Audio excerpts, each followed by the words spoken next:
Hoy vamos a ver Génesis capítulo 21. Entonces, si me acompañas a leer esa historia, oramos y la consideramos juntos. Dice así: el Señor cumplió su palabra e hizo con Sara exactamente lo que había prometido. Ella quedó embarazada y dio a luz a un hijo, a Abraham, en su vejez. Esto ocurrió justo en el tiempo que Dios dijo que pasaría. Y Abraham le puso por nombre a su hijo Isaac. 8 días después del nacimiento, Abraham circuncidó a Isaac tal como Dios lo había ordenado. Abraham tenía 100 años cuando nació Isaac. Sara declaró: Dios me hizo reír. Todos los que se enteren de lo que sucedió se reirán conmigo. ¿Quién le hubiera dicho a Abraham que Sara amamantaría a un bebé? Sin embargo, le he dado a Abraham un hijo en su vejez.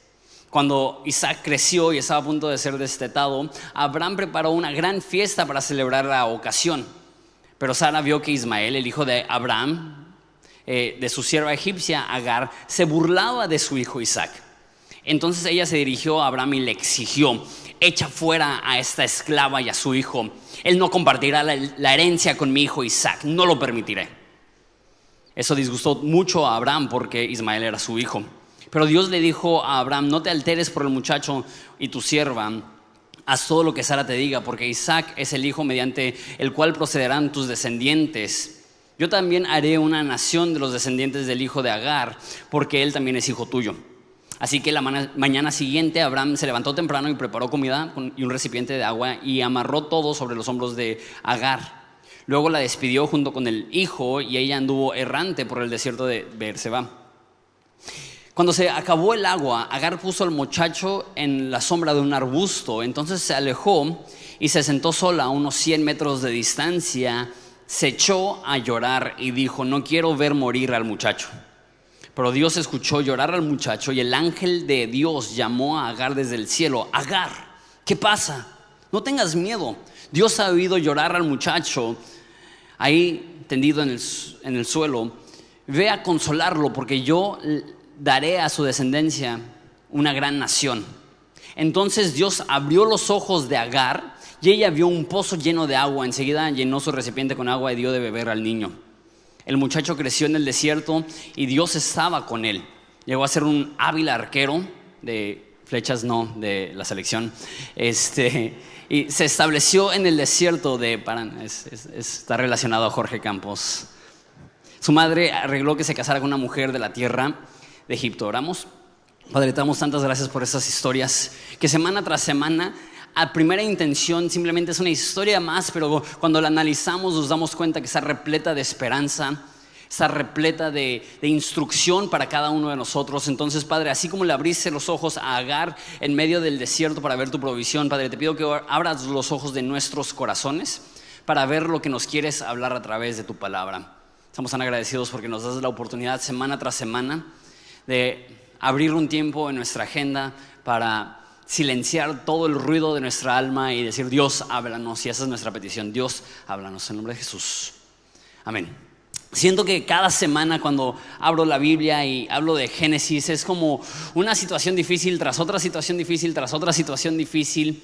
Y es curioso porque la mayoría de religiones muestran a sus héroes y sus patriarcas únicamente en sus momentos buenos. La Biblia no hace eso. Nos muestra los momentos más trágicos y más difíciles de aún nuestros héroes de la fe. Estaban pintando un retrato de Abraham Lincoln y al parecer él tenía una verruga muy grande en su cara y el pintor lo pintó sin verruga. Le dijo: no, píntame con todo y verruga. Siento que Génesis son nuestros héroes con todo y verrugas, con todos y sus problemas, con todo y sus pecados y con todo y las consecuencias de esos pecados. Y esa es una más de esas historias. Y sabes, siempre es difícil cuando hay problemas, pero cuando los problemas son en casa es aún más doloroso. Y sé que quizá por una parte nos consuela un poco saber que tener una familia disfuncional o tener problemas en el hogar, hasta los patriarcas los tenían. Pero al mismo tiempo creo que hay algo en nosotros que creemos el dicho mexicano, que mal de muchos, remedio consuelo de tontos, ¿no? Que quisiera que nos alentara el hecho que Abraham sufrió tanto, pero decimos: no, pues Abraham sufrió, yo sufro, y ¿cómo me ayuda a saber que Abraham sufrió? Eso es lo que me gusta de esas historias, porque no solamente presentan la oscuridad que puede haber en la situación humana, sino que siempre demuestran la mano de Dios presente aún en el desierto de las vidas de esos personajes, aún en la dificultad de la vida de estas personas. Habiendo dicho eso, tengo 5 puntos para nosotros en esta mañana. El primer punto es: Dios es fiel. La historia inicia con Sara por fin dando a luz a un hijo. 25 años después de que se da la promesa original, Abraham, tu esposa Sara dará a luz a un hijo y te dará una gran descendencia. 25 años después se cumple esa promesa y me imagino que toda la gente nos dice: están celebrando, están felices. Sara dice: yo me estoy riendo, y cualquier persona que se entere de esa historia se va a reír conmigo, porque ¿cómo puede ser que yo a mis 90 años tenga un hijo? Si hubiera sido milagroso que ella a sus 65 años hubiera tenido un hijo. Ahora imagínate, ella 90, Abraham 100. Siento que quizá tenía algunas ventajas dar a luz a esa edad. Ya estaba acostumbrada a cambiarle los pañales a Abraham. Entonces, pues ya nada más era una persona más. Igual y le daban Gerber al niño y de repente también ellos comían su papilla. Isaac estaba aprendiendo a caminar, ellos estaban olvidando de cómo caminar. O sea, el ciclo de la vida ya estaban al final de su vida. Y en ese contexto nace un niño y están celebrando y están felices. Y lo que me demuestra esto es que Dios siempre es fiel a sus promesas. La Biblia dice que no hay ninguna palabra de la Biblia que no se cumplirá. Eso es lo que dice Jesús. Dice que ni el punto más pequeño, ni la tilde, ni el acento más pequeño pasará sin que se cumpla, porque Dios siempre cumple sus palabras. Si Dios te ha prometido algo, puedes tener la certeza absoluta de que puedes confiar en Dios por eso. Y ahora, hay algunas promesas que quizá no vienen en la Biblia que Dios te hace. Dios va a cumplir eso. La única cosa es que a veces malinterpretamos las promesas de Dios y sentimos que Dios nos prometió algo. Dios me prometió que para el año que viene me caso, ¿no? Y pasa ese año y no te casas y dices: Dios, ¿por qué? Y Dios así como que: pues yo no te hice esa promesa, ¿no? Pero la Biblia está repleta de pasta a pasta de promesas que Dios nos ha dado. No solamente algo que percibimos o que sentimos, sino que algo que está escrito en tinta y papel. Promesas de darnos poder, ¿sí entiendes eso? Que Dios promete darle poder a sus hijos para atravesar cualquier situación. Promesas de esperanza, que Dios promete que no va a haber situación tan desalentadora que acompañado de Cristo no te puede llenar de propósito y esperanza al atravesarlo. Tiene promesas de provisión, que Dios se va a asegurar de que Él va a ser suficiente para ti aún en tus momentos de escasez. La Biblia está repleta de promesas, y si Dios lo dice, podemos darlo por un hecho, porque Dios no es mentiroso para dar una promesa y no cumplirla. Y después de 25 años cumple su promesa, le da un hijo a Abraham y Sara. Podemos confiar en las promesas de Dios. A veces tenemos que esperar.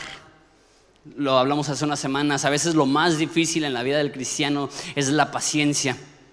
Pero que entendamos esto: si Dios lo dice, lo va a cumplir. Dios es fiel, Dios es confiable.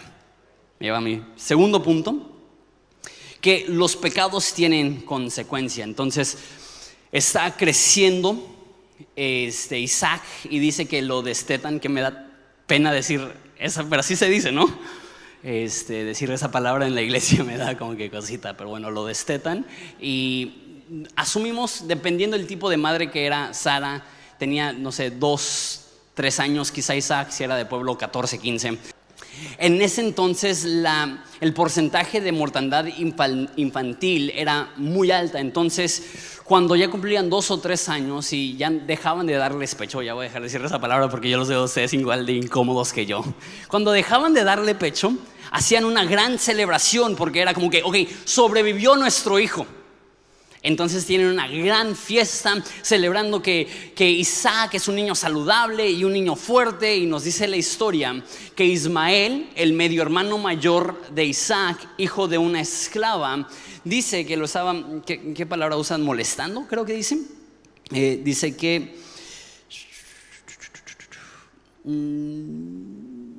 se burlaba de él, es lo que dice el texto. Sin embargo, la mayoría de traductores dicen que esa palabra burlar es demasiado suave. lo más probable es que no solamente se está burlando, así como haciéndole bullying o burlándose de él o criticándole o hablándole feo o haciéndolo llorar, sino que probablemente una mejor traducción es le estaba lastimando. Ismael era 13 años mayor que Isaac. Digamos que tiene 3 años Isaac, Ismael 16. Un ya muchacho de 16 años, quizá pegándole, quizá aventándolo, siendo un patán, siendo un abusivo, haciéndolo llorar en medio de su fiesta.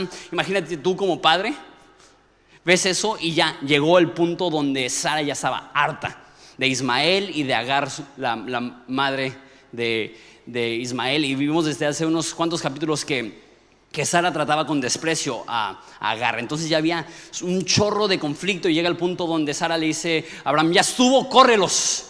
Y Abraham obviamente totalmente destrozado, porque Ismael es su hijo y lo ama como hijo y no quiere correr a su hijo, y está en una situación súper difícil donde tiene que escoger entre su esposa y la madre de su primer hijo, y vemos esta situación y somos recordados que el pecado tiene consecuencias. Que cuando Dios da mandatos, no es porque Dios está buscando privarnos de algún placer, más bien está buscando proveer protección. Porque muchas veces nos sentimos limitados o cohibidos o sobreprotegidos cuando leemos la Biblia y vemos lo que Dios quiere para nosotros. Pero Dios no nos pone parámetros para limitar nuestro placer, sino que nos pone parámetros para protegernos de la destrucción que pasaría si rompemos los mandatos de Dios. Los mandatos de Dios no tienen el fin de quitarte de un deseo, sino de quitarte una destrucción, de ahorrarte el dolor que viene cuando desobedeces a Dios. Y me pregunto, ¿qué esperaba Abraham? O sea, embarazas a tu sierva y vive en tu casa contigo. Entonces Abraham está viviendo con su esposa, con su novia, con el hijo de la esclava y con su hijo legítimo en el mismo hogar. Eso ya lo he dicho, eso parece episodio de Laura en América. Se están agarrando las greñas Agar y Sara. Entra el guardia, dice Laura: ¿qué pasa el desgraciado? Y pasa Abraham así: no es mi culpa, ella me dijo. Y ¿cuántos problemas surgieron porque Abraham no estuvo dispuesto a hacer lo que Dios le dijo, que era esperar, ser paciente, porque Dios le iba a dar un hijo a través de Sara? ¿Cuántos problemas nos ahorraríamos tú y yo si aprendiéramos a obedecer? Es infinitamente mejor el ser precavidos que el corregir, el prevenir que en intentar corregir ya después. Creo que esa es una de las funciones más importantes de la iglesia. La iglesia debe ser un lugar donde recibimos instrucción de parte de Dios, dirección de parte de Dios, para que al obedecer sus mandatos nos ahorramos el dolor y la consecuencia de pecados a largo plazo. Prevención. ¿Sabes? Creo que corrección es bueno, es necesario. Si hay alguien que está en una relación de abuso, qué bueno que Dios ha provisto psicólogos y consejeros. Y si alguien está pasando por problemas de adicción, qué bueno que hay centros de rehabilitación. Y si alguien está pasando por crímenes, qué bueno que haya lugares de corrección como cárceles y ese tipo de cosas. No estoy diciendo que esas cosas no son necesarias o no son buenas, pero cuánto mejor es la prevención que la corrección. La iglesia es un lugar donde tú y yo aprendemos a vivir de tal modo que honramos a Dios, que minimizamos la cantidad de consecuencias negativas por desobedecer la voz de Dios. ¿Cuántas familias están devastadas por pecado? ¿Cuántas parejas han sido devastadas por pecado? ¿Cuántos hijos han sido devastados por pecados de su padre? Lo que queremos como iglesia es no solamente decirles: Dios nos ama, y sí, Dios nos ama, pero también Dios nos ama lo suficiente para, lo que dice la Biblia, es guiarnos por sendas de justicia, para abrir un camino de rectitud, un camino de carácter, un camino de integridad, para que podamos mejor proteger a nuestras familias y a los que nos rodean.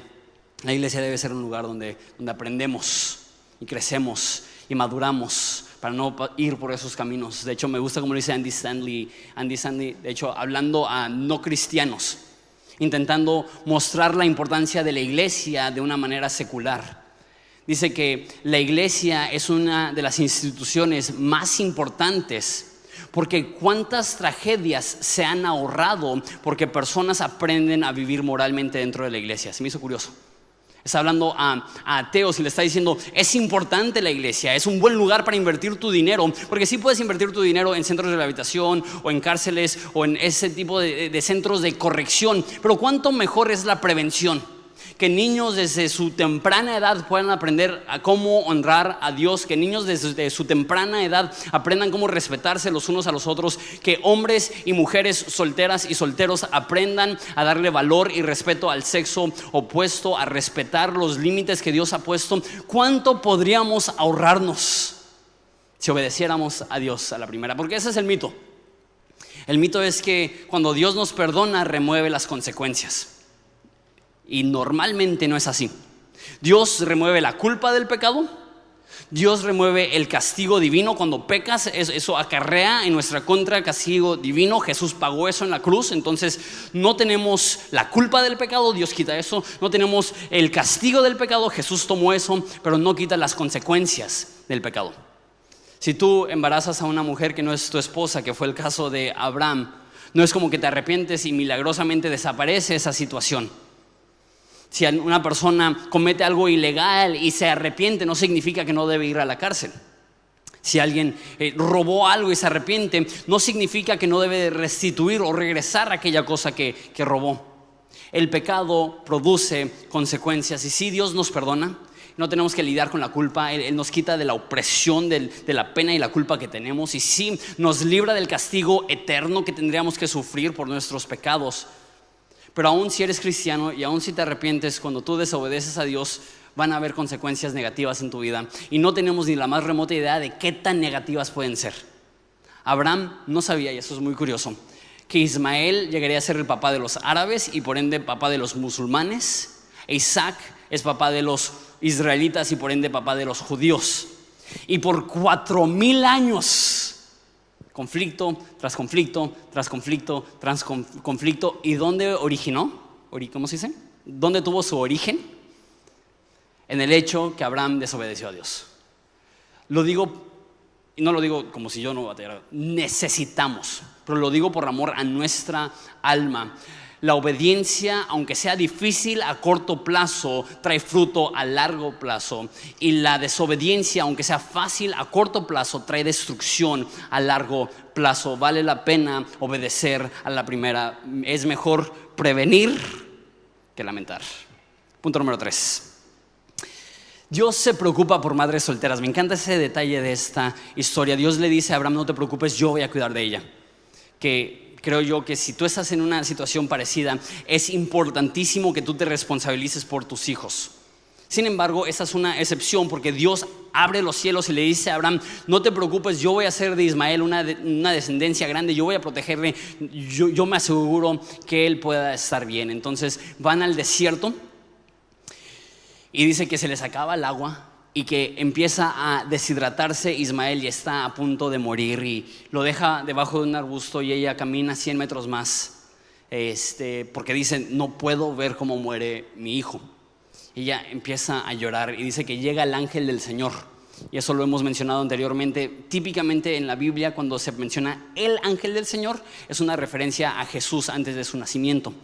Entonces el ángel del Señor habla desde el cielo y le dice: he escuchado el llanto de tu hijo y no te preocupes, no va a morir, al contrario, haré de él una gran descendencia. Me encanta que Dios se preocupa por Agar, y creo que eso demuestra que en general Dios se preocupa por madres solteras. De hecho, uno de los primeros mandatos después de los 10 mandamientos es: no oprimas a la viuda ni al huérfano, porque si oprimes a la viuda y al huérfano, Dios escuchará su clamor y te va a castigar a ti. Dios protege a las viudas, y de hecho la palabra huérfano ahí significa literal sin papá. Nosotros pensamos en huérfanos obviamente como personas que no tienen ni madre ni padre, pero al parecer para la Biblia los huérfanos eran aquellas personas que no tenían papá. Entonces está diciendo: ten cuidado cómo tratas a aquellas personas que no tienen padre. Y en México aproximadamente el 50% de las personas están sin su papá en su casa. Entonces esto es una epidemia, esto es un problema y necesitamos saber que Dios se preocupa por las mamás solteras. Yo creo que Dios provee milagrosamente un poder sobrenatural para las madres solteras para poder salir adelante. Tengo el máximo respeto posible por mamás solteras. Es lo suficientemente difícil teniendo mamá y papá en casa criar a una familia. No me imagino que eso no sea un fin de semana, que eso sea todos los días, el tener que trabajar, sacar adelante a tu familia. Y sabes, creo yo que Dios te provee de poder sobrenatural para que lo puedas hacer, porque no se puede hacer eso con meramente poder natural. Necesitas el apoyo de Dios, y yo creo que Dios es tan lleno de gracia y misericordia que como Agar, que estaba desesperada, así también Dios escucha tus lágrimas y tu dificultad y Él te ayuda. No hay ninguna indicación que Agar era cristiana y aún así Dios la ayudó. Yo creo que Dios es un Dios tan compasivo que ayuda a una mamá soltera que ni siquiera son cristianas. Eso es uno. Dos, creo que la iglesia también tiene que tener ese mismo cuidado. La Biblia dice que la religión pura es cuidar a las viudas y a los huérfanos, una vez más los que no tienen papá, en su hora de necesidad. Que una de las funciones más importantes de la iglesia es obviamente viudas y huérfanos, pero creo que eso también implica familias de madre soltera. Creo que la iglesia debe estar involucrada en ayudar a madres solteras de tres formas. Dos son para nosotros hombres y uno es para todos. Uno, nosotros hombres debemos de buscar iniciar amistades con los hijos de madres solteras para ser ejemplos para ellos de masculinidad y de carácter y de integridad, porque en casa no tienen un hombre para mostrarles qué significa ser hombre. Yo creo que muchos de los problemas en nuestra cultura es porque hay muchos jóvenes que no tienen un padre en su hogar que les demuestre que la masculinidad no se trata del carro que manejas o tener un arma o escuchar corridos o lo que sea que mucha gente cree que te hace un hombre o masculino, sino que la masculinidad es ser responsable, es honrar a las demás personas, es ser cumplido, es ser un hombre íntegro, que puedan ver ese ejemplo de hombres aquí en la iglesia. Entonces, uno, ser ese tipo de hombres y dos, iniciar amistades con los niños y las niñas de madres solteras para que ellos puedan ver un ejemplo positivo. Dos, ser intencionales de crear comunidades donde pueden integrarse las madres solteras y encontrar apoyo y ayuda, encontrar amistades y quizá ganarte la confianza para que los puedas cuidar una tarde y que ella pueda ir al cine o con sus amigas o a un café o a un manicure o pedicure o salón de belleza, simplemente para descansar un poquito, respirar un poco, que sepamos, ¿sabes qué? Ellas tienen mucho que hacer, y si nosotros podemos ayudar de una manera práctica, estamos siendo las manos de Jesús para ella y apoyándola de una manera muy práctica. Y por último, tercera, y quizá lo más importante, eso es para los hombres solteros: no descartes a una mujer únicamente porque tiene un hijo. Creo que muchas mujeres que son gemas, que son increíbles, son descartadas meramente porque cometieron un error en el pasado o un hombre las dejó. Y es importantísimo ver a la mujer, y aunque tenga un niño, decir: yo estoy dispuesto no solamente a casarme con esa mujer, sino también a adoptar a este niño y hacerlo parte de mi familia. Y pienso en José, el papá de Jesús. Jesús no era su hijo de sangre. Se escucha raro decir que María era madre soltera, pero José no era el papá de Jesús, y él optó por casarse con María y adoptar a un hijo que no era su propia sangre y criarlo como si lo fuera. Y sé que eso no lo vas a escuchar en ningún lugar, porque la gran mayoría de personas se van a decir: ahórrate el problema. Hay suficientes mujeres que no tienen hijos, que no tienen niños. ¿Por qué? ¿Por qué te echas el paquete agregado de casarte con una mujer que ya tiene 1 o 2 o 3 o 4, no sé, niños? Y ¿sabes qué? El corazón de Dios es bendecir a las mamás solteras, y creo que Dios te puede bendecir a ti si tú optas no solamente por amar a una mujer, sino amar a sus hijos también y adoptarlos. Creo que es algo importantísimo que no se habla lo suficiente, que los hombres solteros no deben de descartar a mujeres solteras solamente porque tienen un niño. Es punto número 3. Me encanta que Dios se preocupa por las madres solteras. Punto número 4. Abre tus ojos. Entonces está muriéndose este joven y habla desde el cielo el ángel del Señor, y dice que le abre los ojos y que había ahí un pozo lleno de agua. Ahora, no dice que milagrosamente salió un pozo. Dice que no lo vio. Casi se le muere el niño y no se dio cuenta que ahí había un pozo. ¿Te imaginas? Es un poco sadístico decirlo de esa forma, sádico más bien decirlo de esa forma, pero que si se le hubiera muerto el niño y de repente deja de llorar y ve que ahí había un pozo.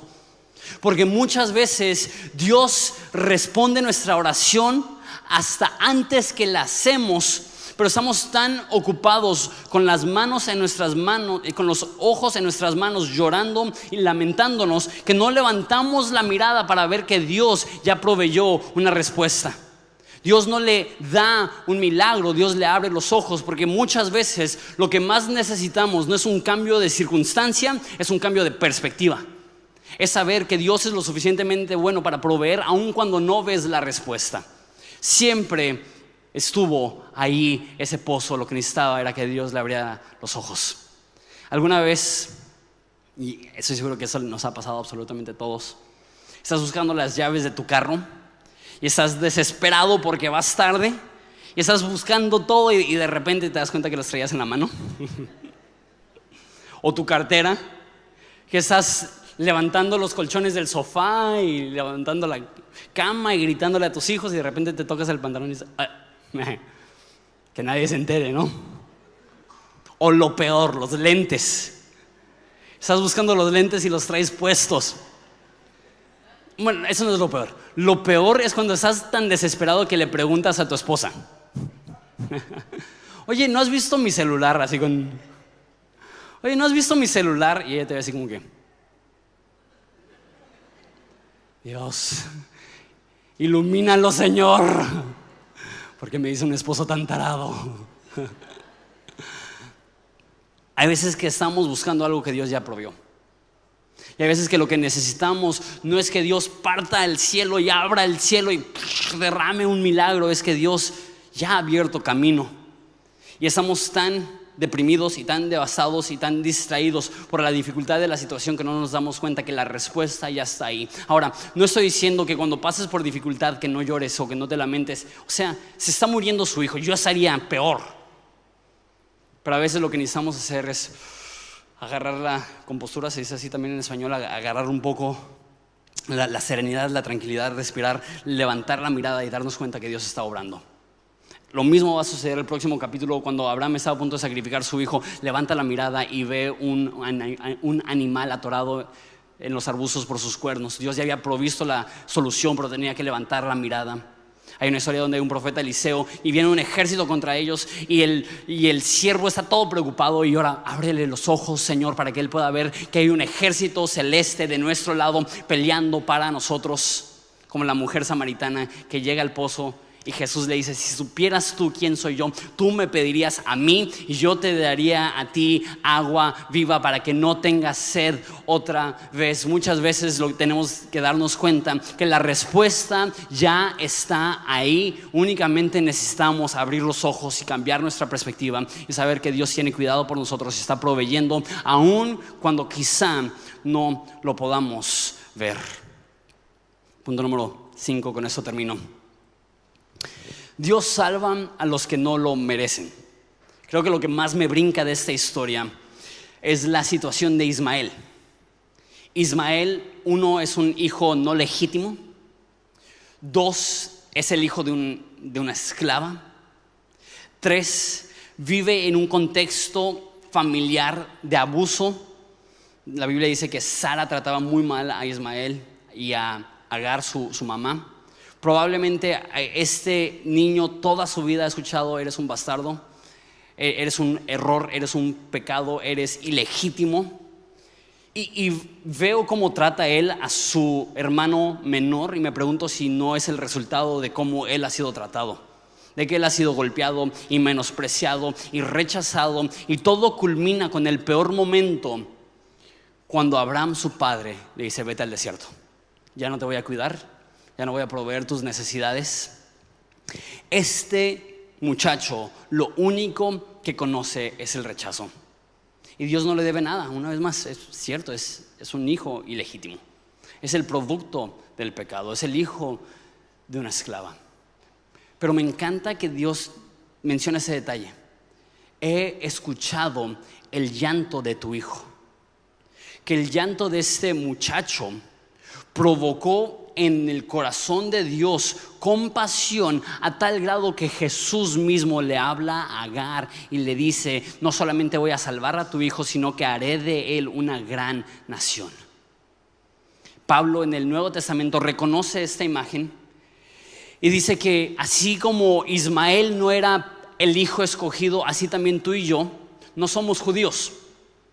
Porque muchas veces vemos la Biblia y nos incluimos automáticamente en la historia. Tú y yo no somos judíos. Tú y yo no tenemos ninguna razón por la cual Dios debería de amarnos. No somos parte del pueblo elegido de Dios. No merecemos su amor ni su cariño. Pero aún así, sin merecerlo y sin razón aparente, Dios decide amarnos y salvarnos. Dios decide protegernos.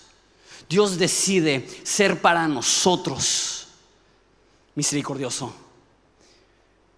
Y cada lágrima que lloras, cada vez que sientes esa soledad, cada vez que sientes aquel abandono, necesitas saber que Dios no te ha abandonado. Y mucha gente ve su vida, y sé que hay personas aquí que tú toda tu vida has sentido rechazo. Tu familia te juzga, tus amigos te han dado la espalda, has sido, no sé si víctima es la palabra correcta, pero has sido despreciado, desechado en algún tipo de romance, y ves todo eso, todo ese rechazo, toda esa dificultad y todo ese dolor, y tú dices: Dios, tú eres el culpable. Cuando en realidad la Biblia dice que Dios es el Dios de todo consuelo, que no podemos echarle la culpa a Dios por la dificultad. Al contrario, si no fuera por la mano de Dios estaríamos perdidos. Pero el hecho que tú estás aquí esta mañana escuchando este mensaje es porque Dios te ama lo suficiente para decirte: cuando nadie te valoró, yo te valoro. Cuando nadie te ve, yo te veo. Cuando todos te abandonan, yo sigo ahí. Cuando tú lloras y tú sientes que tu llanto y tus lágrimas y tu dolor no están atravesando ni siquiera el techo, Él ha abierto el cielo y te está diciendo: yo estoy escuchando cada palabra y estoy aquí para protegerte, estoy aquí para salvarte. Y esa es la historia de Jesús. Que Jesús nos dio a nuestra condición de pecadores, de alma rota, de espíritu perdido, de destino destrozado, de carácter podrido, de vida sin propósito. Y Él no se queda en el cielo cruzado de brazos diciendo: te lo mereces. Él viene al mundo y muere por nosotros. Y cuando todos los demás gritan: no vales nada, Dios derrama la sangre de su Hijo para decir: para mí vales todo. Y cuando tú sentiste que a nadie le importabas, Jesús vino para decir: yo te amo tanto que estoy dispuesto a derramar mi sangre. Porque de tal manera amó Dios al mundo que dio a su Hijo. Cuando tú te sentías abandonado, es un sentimiento, mas no es una realidad. Puede ser un sentimiento real, pero no es la condición real. Cuando tú sientes que nadie te ama, es un sentimiento real, pero no es tu condición real. Porque eres amado por Dios, eres procurado por Dios, y Dios escucha y Dios conoce tu situación, y Dios no te va a dejar que te mueras lejos de Él sin saber que Él te ama, y te da la oportunidad a responder a su sacrificio y a responder a su cruz y a responder a su esperanza, y poder sentir lo que es volver a tener vida. Y poder sentir lo que es tener tus pecados, tus maldades y la oscuridad de tu ser perdonado. Y poder caminar ahora como un hijo. Eso también lo percibe Pablo en Gálatas. Dice que hay hijos que son ilegítimos, pero que a Dios no le intimida eso. A Dios no le intimida que no seas judío. A veces no pensamos de esto. A veces pensamos: si Dios ama a todo el mundo. Sí, Dios ama a todo el mundo, pero no le debe absolutamente nada a nadie más que a su pueblo. Porque a ellos sí les prometió todo lo que le prometió a Abraham. Dios no nos debe a nosotros absolutamente nada. Él podría dejarnos en nuestro peor desierto a morir y ni siquiera sería un cargo a su conciencia, porque Él no nos debe nada. Sin embargo, Él es tan lleno de amor y de misericordia que Él está indispuesto a dejarte en ese hoyo, sino que Él viene, muere por nosotros para darnos perdón, para darnos salvación, para darnos transformación y para darnos una nueva vida. Ismael no merecía salvación, pero Dios es compasivo. Tú y yo no merecemos salvación, pero Dios es compasivo aún con nosotros. La Biblia dice que si éramos amados aún cuando éramos malos, ¿cuánto más seremos amados ahora que somos hijos? Si Dios nos procuró cuando nosotros estábamos perdidos, ¿cuánto más nos procurará ahora que somos parte de su familia? Si Dios murió por nosotros cuando estábamos en condición de pecadores, ¿qué no hará Dios ahora que estamos en condición de adoptados y aceptados? Y no sé tú, a mí me encanta ver en Génesis 21 rasgos del Evangelio, la historia de salvación. Que cuando tú estás en tu desierto, Dios está ahí. Regresando a la historia de la mujer samaritana, en un pozo, en el desierto, Jesús llega y dice: si tú supieras quién soy yo, tú me pedirías y yo te daría agua viva para que jamás tengas sed otra vez. Eso es lo que te está ofreciendo Jesús en esta tarde ya. Agua viva, salvación para tu alma, perdón para tus pecados, propósito para tu futuro. Te ama. A lo mejor lo único que has percibido de la gente que te rodea es que no importas, pero la voz que más importa es la voz divina. Él dice: tú me importas. Y a lo mejor ya te acostumbraste al rechazo y ni siquiera esperas de Dios aceptación. Pero aquellos que hemos puesto nuestra fe en Jesús, la Biblia dice que Él nos ha hecho aceptados en el amado. Dios te ama tal y como eres. Te ama demasiado para dejarte como eres. Pero Dios no está esperando a que tú salgas de tu desierto para entonces bendecirte en tu momento de necesidad. Cuando sientes que estás en tu último suspiro, es en ese momento que llega Jesús e interviene. ¿Les parece si nos ponemos de pie? Hoy es el primer domingo del mes, que significa que estamos celebrando la Santa Cena. Y qué momento tan más oportuno para recordar su sangre derramada, su cuerpo partido por nosotros. Vamos a orar y se van a repartir los elementos de la Santa Cena. Te voy a pedir por favor que no participes hasta que todos hayamos sido servidos. Vamos a orar. Padre, te damos gracias por este mensaje de salvación y de esperanza. Que sin importar que no lo merecemos, y sin importar que quizá nosotros somos malos, y sin importar cuánto lo hemos regado, tú sigues siendo un Dios tan lleno de misericordia que escuchas nuestro clamor, escuchas nuestras lágrimas y no te quedas de brazos cruzados en el cielo. Tú llegas, tú intervienes, tú rescatas, tú salvas, tú redimes. Te pido por cualquier persona cuyo corazón está lejos de ti y siente que tú estás lejos de ellos, ábrele los ojos para que ellos vean que el agua de la vida eterna ya está ahí, que no tienen que seguir buscando, porque ya tú les encontraste a ellos y le estás ofreciendo la salvación. Danos corazones sensibles para arrepentirnos. Danos corazones que te aman y te procuran por encima de todo. Danos fe para creer en ti. En nombre de Jesús. Amén. Vamos a adorar a Jesús.